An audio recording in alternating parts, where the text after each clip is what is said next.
So we are back home for 3 months, waiting to go back to Sweden. But of course, in those 3 months, we are not standing still. We are preparing, we are doing things. We are celebrating some of the holidays here in the Netherlands because it's December.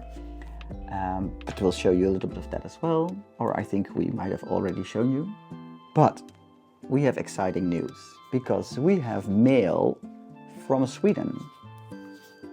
Beautiful stamps already.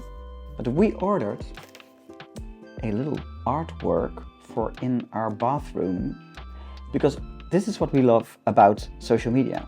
Instagram is our biggest friend. We found a Dutch woman that lives in Sweden with her husband, and she does these artworks. And ever since I started following her, I was like, I love her style. It really fits what I like. And so we got to talking, we got to know each other a bit online, and then she said, if you want, I could make you something, because she saw our redecorating and she said, oh, I love your style as well. So I said, yes, please, for the bathroom, in the colors of the bathroom. So she sent it to us, and we're going to take it with us in January when we go back. Hey, Swedish card. Of course, if you want to know who the artist is, then go to the link in the video, because I will link her Instagram profile so you can check her out, and if you like her style, if you want. This is not a sponsored video, by the way.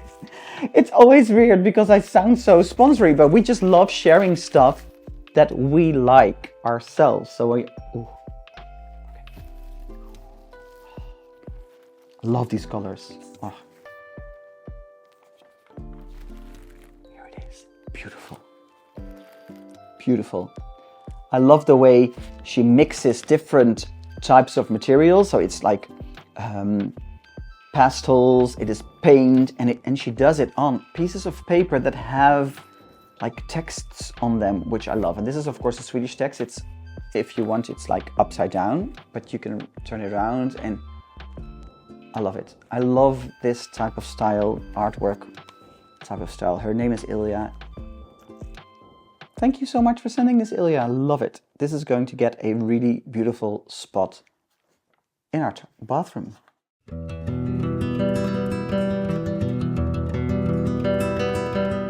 We celebrated St. Nicholas in the Netherlands, which is a typically Dutch tradition that takes place in the middle of November when St. Nicholas arrives by steamboat, and then it will last around 3 weeks until the 5th of December when we have our gift night. In Dutch it's called Pakjesavond.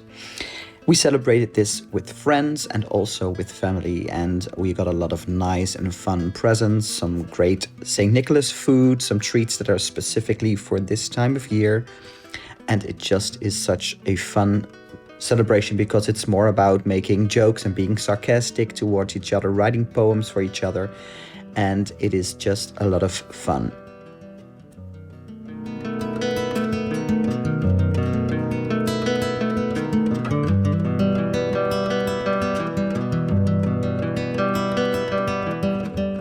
We are still at home in the Netherlands, and Christmas is almost here. We already put up our tree, and of course Sweden is in the tree as well. And right over here, this very special one, it's a lussekatt. So this is, of course, if you know it, then this is a huge thing in Sweden, especially in the December month. These saffron buns, they are mainly handed out for Lucia, and we were there last year in Stockholm, and we saw a Lucia concert, even two in the end, so which is amazing. And we just found this like on the last day before we left, which we loved, and now it has a special place in our tree. Oh yeah, and in Stockholm, all over the city already, when we entered the station, they had those posters and advertisements all over the place from the shop called Place Perron. They were selling also lussekatt, of course, and we found these so funny with the yellow cat and like all in yellow, and they even sold like a lussekatt outfit that you could buy there as well, which was hilarious.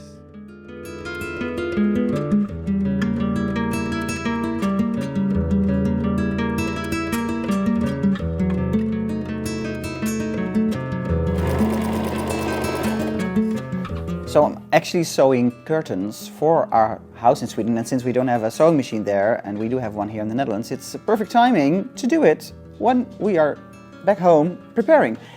I actually learned how to sew when I was younger because I used to do a lot of theater shows, and I needed to make curtains and clothing for the theater shows, and I just wanted to learn how to sew because it would be useful. And it turns out it is, because it's been a long time since I actually used the machine. It's quite dusty. So I'm making curtains for the little reading nook, when you go up the stairs. For the bathroom that had this curtain, I'm going to make it in the colors of the bathroom. I found some nice fabrics. I went to a fabric market in a city near our town, actually, with my mom together to get some fabrics for the house. And we found some really nice ones. So now I'm sewing the curtains for the kitchen, the little thing before one of the cabinets doesn't have a door because it's near the heating system. And I'm going to make a little curtain for the window, like it had like this curtain, which was a little bit old and it doesn't match the colors in the kitchen anymore. But I am going to take off this little edging and I'm going to put that on the new curtains. So it will have that old, a little bit of the old and a little bit of the new. And I like that because, yeah, makes it more personal, in my opinion. So I'm going to finish this. I have a lot of sewing to do. I'll spend the whole day sewing, I think, but that's fine.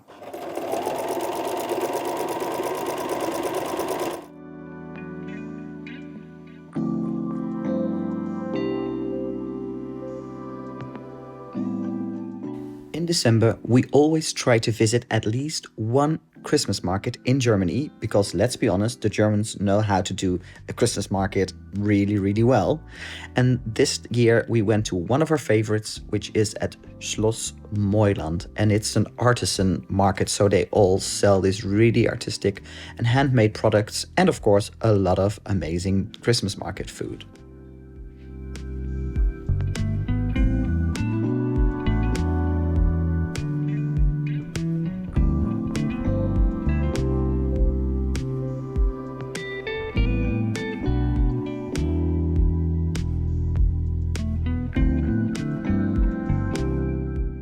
So while we are still at home in the Netherlands, we cannot do without some Swedishness in our lives.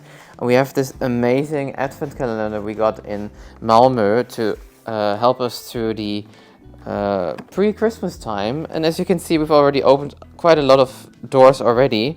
And this is a special licorice advent calendar, and we love it so much. We had it a few years before when we bought it in Stockholm.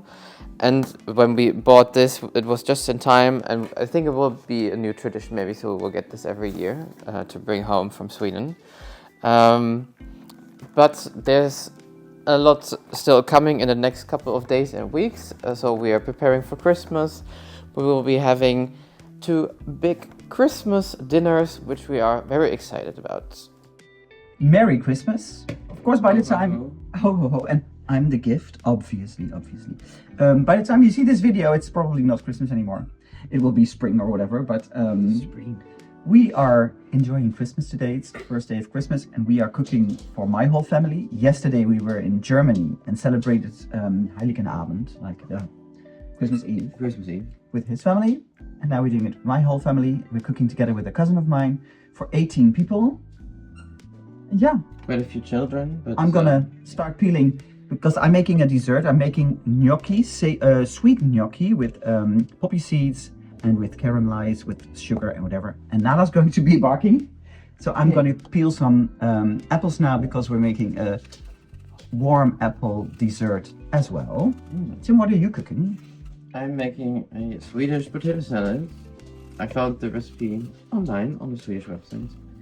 And I've never done it before, but I've had Swedish potato salad in Sweden, which I absolutely love because I don't really like the classic one that they have in Germany most of the times. I really don't like it. Oh, it's too fatty or greasy or whatever. Too fatty? Fatty. Oh, fatty. I was like greasy, but the one in Sweden I absolutely love. So I hope this one's great as well. It's a classic, basic recipe, so I hope it should be the same I have in mind. Well, and I made a mustard soup, and we're doing like 6 courses and stuff, so it will be a nice extended dinner. It will be very nice. I've actually also already made red beet salad. Oh, yes. Also the Swedish one. Yeah, But I've already made that 2 days ago. Because I also needed it yesterday for the Christmas Eve in Germany. And it's always nice to have it done at least like a day before, and it's good for a couple of days. So what do you like eating for Christmas? I know it's like another 8 months or something, or I don't know how many months until Christmas, but what do you like cooking for Christmas? We'd like to know. Anyway, we're going to continue. Bye.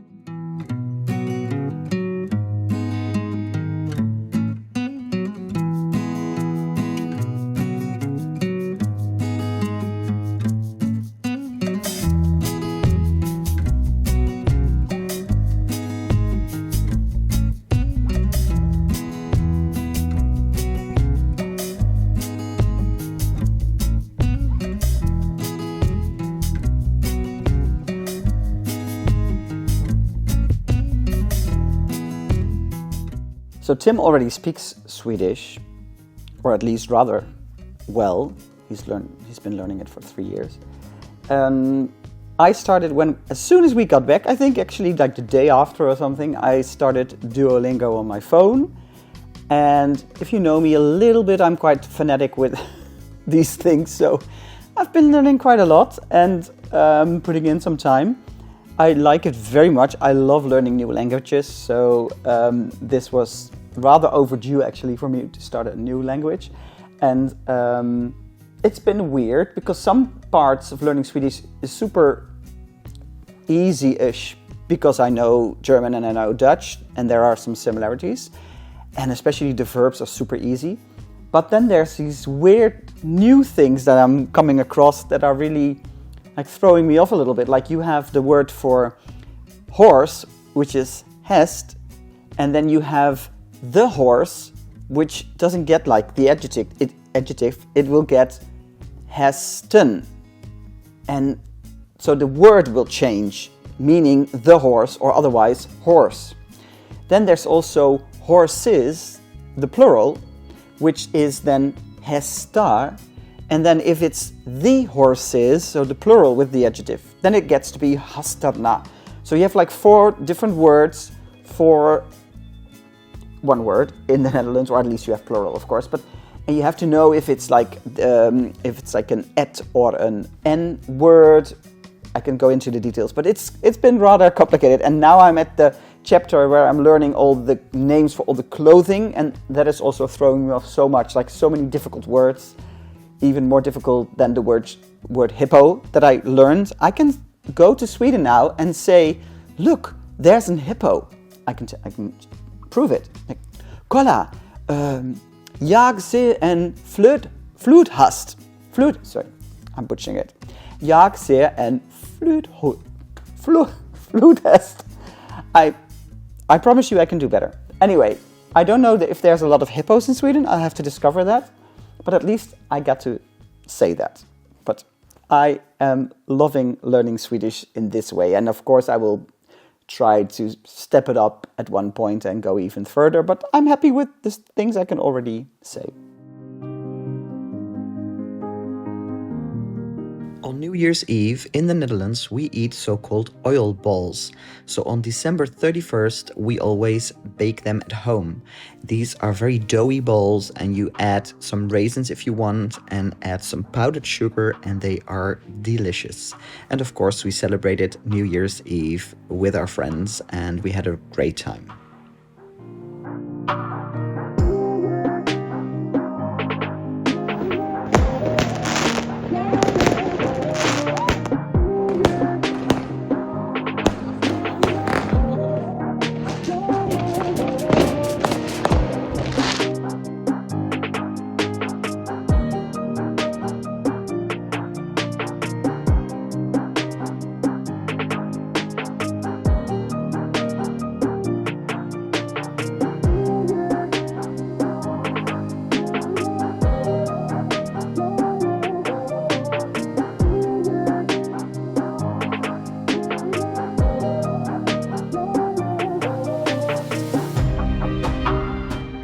What about this?